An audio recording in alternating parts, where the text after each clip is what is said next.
So this year G.I. Joe is taking a few different directions. We're branching out from the 12-inch into dioramas and premium format and statue work pretty aggressively. It's been great fun to go through the roster of characters in G.I. Joe and pick out the ones that are, classic fan favorites, and then think of them as if they were updated and they were fighting in today's army.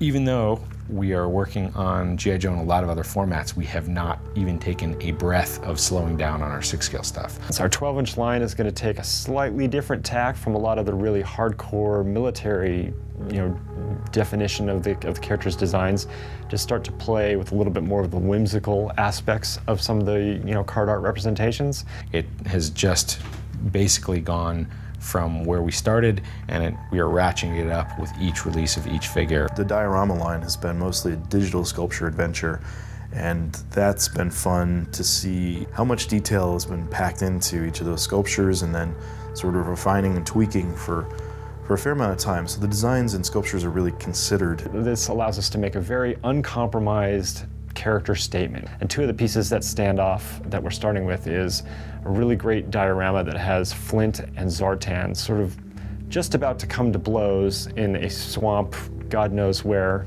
It's a unique piece that implies some kind of impending action to it. You have Zartan hiding behind the tree, you have Flint coming around the corner. You don't know who's going to get the drop on who first. It's kind of a critical allusion to this piece because the characters on the space are in quite close proximity, but the representation of it is that they're just seconds away from being aware that the other is about to strike.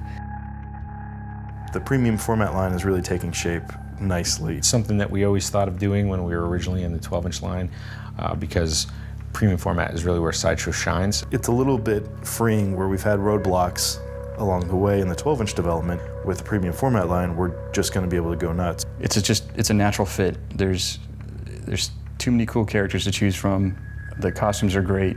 We have a huge pantheon of choices to work with. I think people are going to be really on board because of the fact that things sort of are just realistic interpretations of the classic versions of these characters.